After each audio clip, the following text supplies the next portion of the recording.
Brought to you by American Pistachios.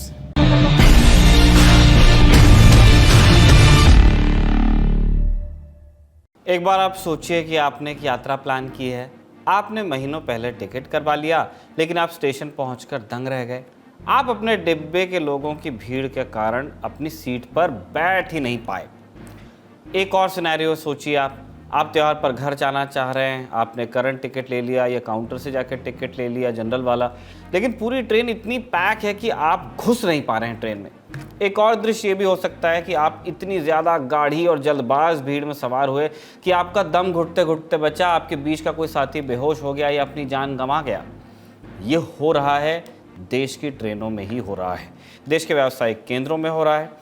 आज के show में हम इन्हीं स्थितियों पर बात करेंगे। नमस्ते, मेरा नाम है निखिल और आप देखना शुरू कर चुके हैं दी ललन टॉप शो। बातें शुरू करें उससे पहले आपको कुछ तस्वीरें दिखा देते हैं। पहले देखिए हमारे देश की सबसे महत्वाकांक्षी रेल परियोजनाओं को, राजधानी, महानगरी, वंदे भारत, तेजस आदि इत्यादि। ये हमारे देश में जन्म लिए और आकार लिए वो प्रोजेक्ट्स हैं जिन्हें हम तमगे की तरह पहनते हैं। हज़ारों किलोमीटर में फैली पटरियों पर दौड़ती ट्रेनें यात्रियों को एक कोने से दूसरे कोने तक ले जाती हैं, उनके काम, सुविधाओं और शिकायतों का ध्यान रखते हुए। ये सब ट्रेनों को लेकर कितनी सुखद तस्वीरें पेश करती हैं। ट्रेन का सफ़र कितना आत्मसात करना सरीखा है, कितना ज़्यादा संवेदना संपन्न है, हमें ऐसी गलतफहमी कराती हैं तस्वीरें। हम गलतफहमी क्यों कह रहे हैं? क्योंकि इन ट्रेनों में आवाजाही कर रहे लोग एक अलग तस्वीर पेश करते हैं। अब आने वाली तस्वीरें आप देखेंगे तो आपको समझ आएगा कि भारतीय ट्रेनों की तस्वीर इतनी सुखद अध्यायों से भरी नहीं है जैसा आपको दिखाया गया है। ये कोई अनजान भीड़ नहीं है, ये हमारे ही देश की जनता है, ये हम हैं, हमारे लोग हैं। इस भीड़ को अपने घरों तक पहुंचना है, अपने परिजनों तक पहुंचना है, होली, दिवाली, छठ जैसे त्यौहार मनाने हैं। भीड़ में शामिल यही लोग अधिकतर उत्तर प्रदेश और बिहार से आते हैं, बाकी सूबों में भी हैं।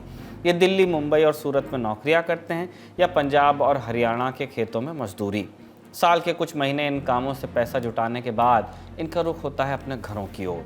अपने मालिकों से वो चंद दिनों की छुट्टी लेते हैं, कंधे पर कुछ जोड़ी कपड़ों, चप्पलों, ब्रश, नाश्ता, सरीखी चीज़ों को लेकर ये अपने किराए के ठिकानों से निकल पड़ते हैं अपने गांव, कस्बों के सबसे करीब पड़ने वाले किसी बड़े स्टेशन की ओर। जब ये रेलवे स्टेशन पहुंचते हैं तो इन लोगों का अपने जैसे दूसरे लोगों से सामना होता है। ये लोग पहुंच जाते हैं टिकट काउंटर। अधिकतर यूपी बिहार से ताल्लुक़ रखने वाले ये लोग पूछते हैं कि उनके घर गांव के स्टेशन जाने वाली अगली गाड़ी कब है। नाम, समय, पता नोट कर लेते हैं, टिकट खरीदते हैं।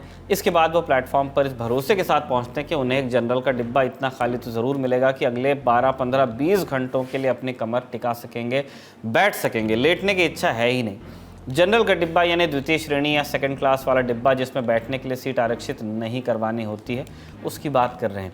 लेकिन देश के इस विशाल वर्ग का भरोसा तब टूट जाता है जब उस ट्रेन के इन डब्बों की हालत दिखती है। वो ट्रेन की खिड़कियों से मुंह बाहर निकालकर सांस लेते उन सैकड़ों लोगों को देखते हैं जिन्हें अपने घर जाना है, अपने घर के लोगों के साथ त्यौहार मनाना है। बच्चों और बड़ों के लिए मिठाई, कपड़े की खरीद करनी है। टिकट लेकर ये आदमी हार कर भी डिब्बे में चढ़ नहीं पाता।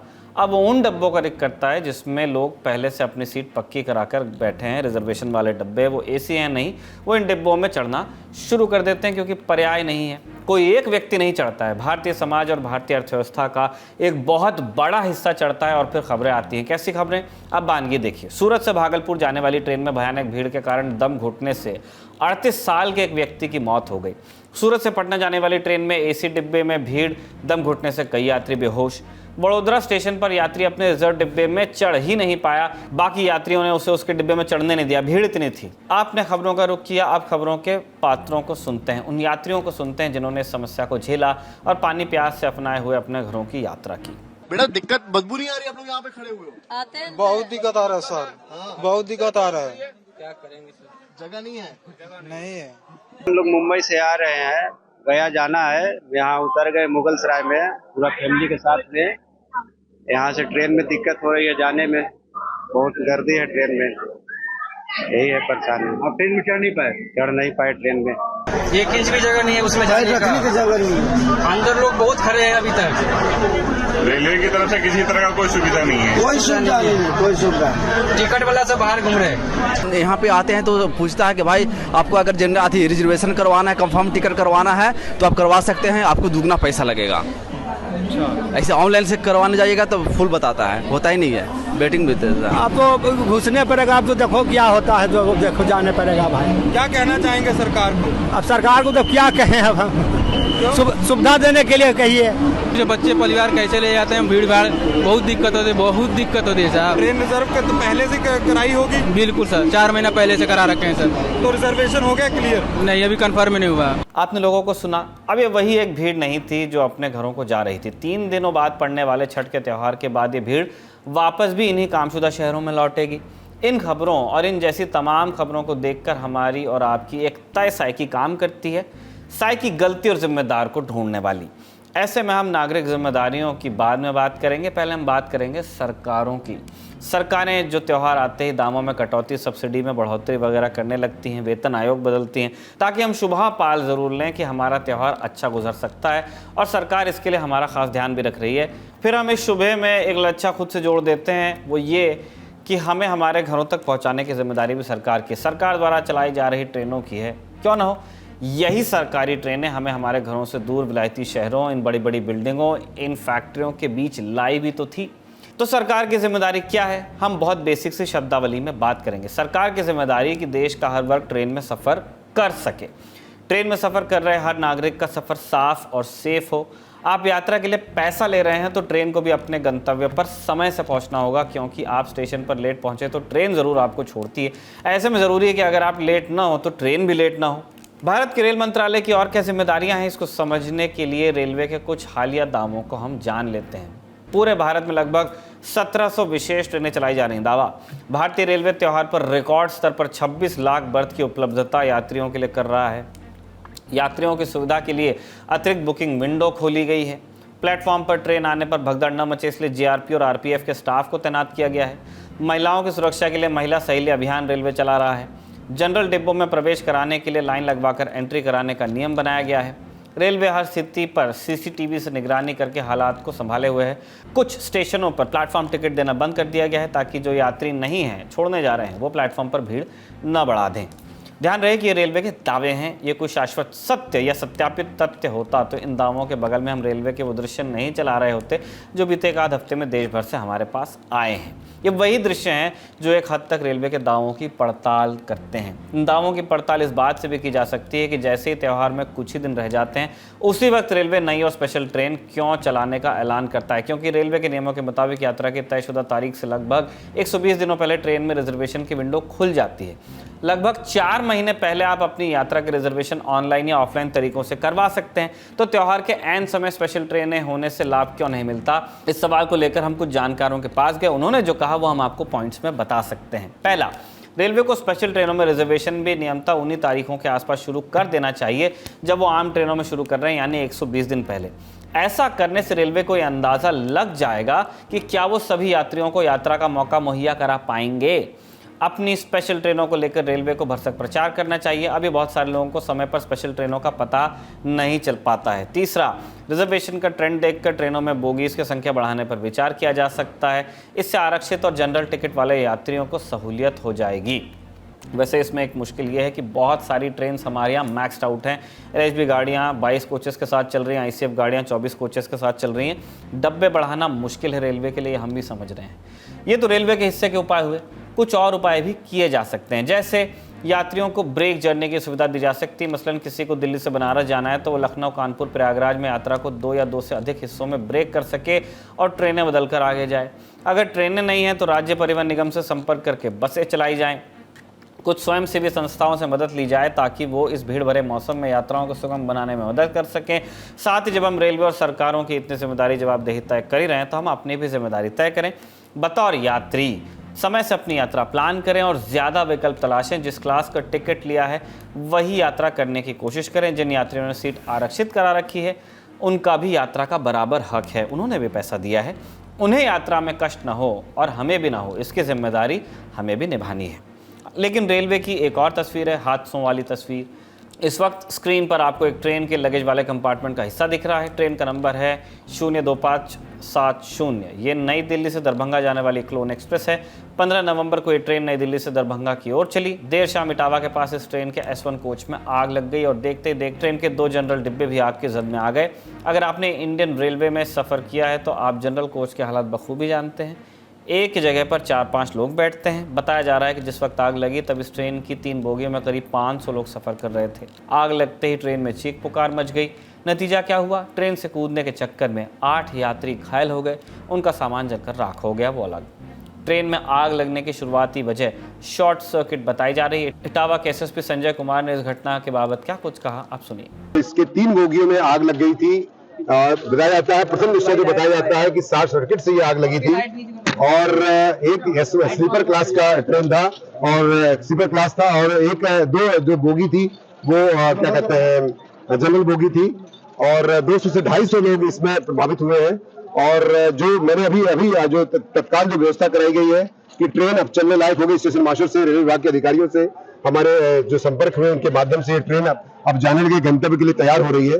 ये तो यात्रियों की खुशकिस्मती कहेंगे कि इस हादसे ने ज्यादा गंभीर रूप लिया नहीं। आग पर काबू पाकर ट्रेन को इटावा से उसके गंतव्य की ओर रवाना कर दिया गया। लेकिन इसके कुछ घंटों बाद यूपी का इटावा फिर से खबरों में फ्लैश होने लगा। वजह थी यहाँ हुआ एक और ट्रेन हादसा। ये कब हुआ? नई दिल्ली दरभंगा एक्सप्रेस में आग लगने के करीब 12 घंटे बाद इस बार शिकार हुई ट्रेन नंबर 12554 नई दिल्ली से सहरसा जाने वाली वैशाली एक्सप्रेस। इस ट्रेन के S6 कोच में आग लग गई जिसकी वजह से करीब 19 यात्री घायल हुए।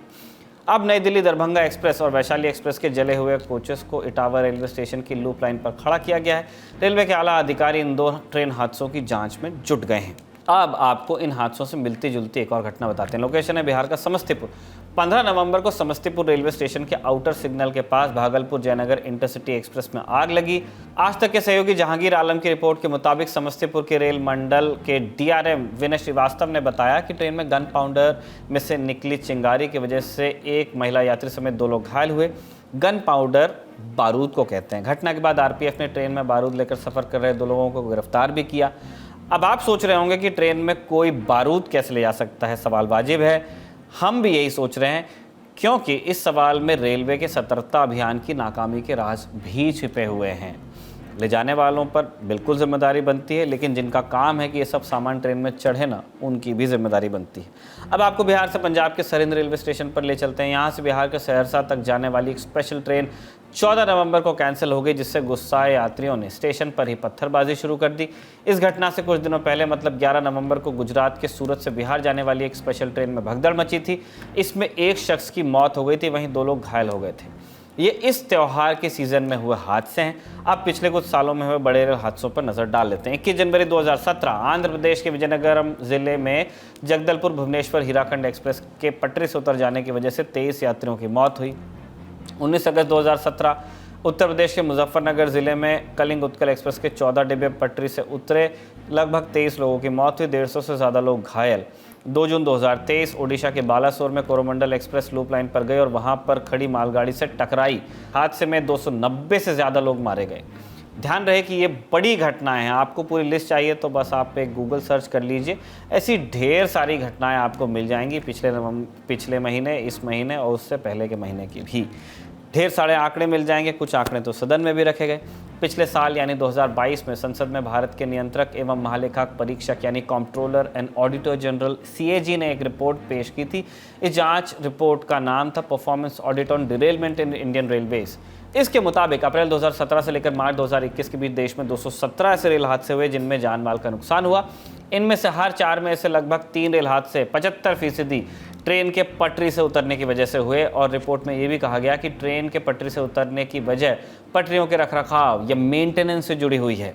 बालासोर हादसे के बाद से रेल हादसों को रोकने का दावा करने वाली स्वदेशी तकनीक कवच पर काफ़ी बहस हुई थी। रेल मंत्री अश्विनी वैष्णव मार्च 2022 में सिकंदराबाद के पास कवच के ट्रायल में खुद शरीक भी हुए थे। कवच को भारतीय रेल में हादसों को रोकने की सस्ती और बेहतर तकनीक बताया जाता है। रेल मंत्री ने खुद ट्रेन के इंजन में सवार होकर इसके ट्रायल के वीडियो भी बनवाए थे। अब समझते हैं कि ये कवच तकनीक है क्या। कवच एक ऑटोमेटिक ट्रेन प्रोटेक्शन सिस्टम है जिसे भारतीय रेलवे के research design and standard organisation RDSO ने डेवलप किया है। इस पर काम 2012 में शुरू हुआ था और तब इस प्रोजेक्ट का नाम कुछ और होता था। Train collision avoidance system TCAS। ये सिस्टम कई इलेक्ट्रॉनिक डिवाइसेस का सेट है जिन्हें ट्रेन और ट्रैक पर 1-1 किलोमीटर की दूरी पर इंस्टॉल किया जाता है। सिग्नल आने से पहले ही लोको पायलट को मालूम चल जाता है कि वो किस एस्पेक्ट का सिग्नल है, ग्रीन है, रेड है, येलो है या डबल येलो है। जैसे ही कोई लोको पायलट किसी सिग्नल को जंप करता है, कवच एक्टिव हो जाता है। ये लोको पायलट को अलर्ट करता है और ट्रेन के ब्रेक का कंट्रोल हासिल कर लेता है। जैसे ही सिस्टम को पता चलता है कि ट्रैक पर दूसरी ट्रेन आ रही है, सामने कोई गाड़ी खड़ी है, वो पहली ट्रेन के मूवमेंट को एक निश्चित दूरी पर रोक देता है, यानी ऑटोमेटिक ब्रेक्स, ताकि टकराव न हो। अब इस कवच के सामने आने के साथ ये भरोसा हुआ कि ट्रेन हादसे नहीं होंगे, लेकिन सच ये है कि बालासोर तो हुआ ही, और भी कई हादसे हुए। सबसे ताज़ा मामला है 30 अक्टूबर 2023 को हुआ आंध्र प्रदेश के विजयनगरम वाला हादसा, जिसमें Visakhapatnam Raigarh passenger special train ने विशाखापट्टनम पालसा पैसेंजर एक्सप्रेस को पीछे से टक्कर मार दी। 11 लोगों की मौत हो गई, 29 लोग घायल हुए। जांच हुई तो पता चला कि ड्राइवर ने सिग्नल जंप कर दिया था, जिसकी वजह से ट्रेन सामने खड़ी ट्रेन में जाकर भिड़ गई। इन ट्रेनों में कवच सिस्टम लगा था क्या? नहीं लगा था। इंडिया टुडे की मिलन शर्मा की रिपोर्ट बताती है कि इन दोनों ही ट्रेनों में कवच इंस्टॉल नहीं था। अब आप खुद अंदाज़ा लगाइए कि यदि इन ट्रेनों में कवच जैसा एक एक्टिव सिस्टम लगा होता तो ये क्या घटनाएं होती? शायद नहीं। अब सवाल ये भी उठता है कि यह कवच कितनी दूर पहुंचा है। द प्रिंट की रिपोर्ट बताती है कि 22 करोड़ की लागत से बनाया गया ये सिस्टम जून 2023 तक देश में मात्र 2% ट्रेन रूट पर इंस्टॉल किया गया, यानी 68,000 किलोमीटर के रेल नेटवर्क के महज 1450 किलोमीटर के नेटवर्क में ही। बाकी सारा हिस्सा सुरक्षित नहीं है कवच से। इन घटनाओं और अपनी तैयारियों पर रेलवे का क्या कहना है? जो जांच के प्रयास है उन्हें लेकर हमने रेलवे के अधिकारियों से संपर्क करने की कोशिश की। इस बुलेटिन के तैयार होने तक हमारे पास जवाब नहीं आया है। जब आएगा तो हम वो आपको बता देंगे, लेकिन तब तक हम कोशिश करें कि हम स्वस्थ सुरक्षित यात्रा करें और ज़रूरी सवाल पूछते रहें। ये था आज का दी ललन टॉप शो। अपना और अपना को ख्याल रखिए। अगले एपिसोड में आपसे मुलाकात होगी, ऐसी उम्मीद हम कर रहे हैं। तब तक अपना ख्याल रखिए और देखते रहिए दी ललन टॉप। जिंदगी 365 दिन बहुत बिजी रहने वाली है, लेकिन ललन टॉप अड्डा सिर्फ 3 दिन रहने वाला है, 24, 25 और 26 नवंबर 2023। पहुंचिए दिल्ली के मेजर ध्यानचंद नेशनल स्टेडियम में। एंट्री फ्री है।